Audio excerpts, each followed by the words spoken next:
نبی کریم صلی اللہ علیہ وسلم فرماتے ہیں کہ جو شخص سوچ سمجھ کر 3 دفعہ یہ پڑھ لے استغفر اللہ الذی لا الہ الا هو الحی القیوم واتوب، 3 دفعہ سوچ سمجھ کے پڑھ لے، نبی پاک صلی اللہ علیہ وسلم فرمایا اللہ تعالیٰ اس کے سارے گناہ معاف کر دیتا ہے، چاہے وہ میدان جہاد سے فرار ہوا ہو۔ اب اندازہ کریں پیچھے بات کیا رہ گئی، یعنی اتنا بڑا اگر گناہ اس سے سرزد ہوا ہے اور وہ اللہ سے معافی مانگتا ہے استغفر اللہ الذی لا الہ الا هو الحی القیوم، 3 دفعہ یہ کہتا ہے اللہ تعالیٰ اس کے سارے گناہ معاف کر۔ نبی کریم صلی اللہ علیہ وسلم فرماتے ہیں کہ جو شخص سوچ سمجھ کر 3 دفعہ یہ پڑھ لے استغفر اللہ الذی لا الہ الا هو الحی القیوم واتوب، 3 دفعہ سوچ سمجھ کے پڑھ لے،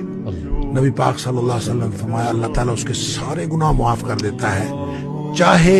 وہ میدان جہاد سے فرار ہوا ہو۔ اب اندازہ کریں پیچھے بات کیا رہ گئی، یعنی اتنا بڑا اگر گناہ اس سے سرزد ہوا ہے اور وہ اللہ سے معافی مانگتا ہے استغفر اللہ الذی لا الہ الا هو الحی القیوم، 3 دفعہ یہ کہتا ہے اللہ تعالیٰ اس کے سارے گناہ معاف کر۔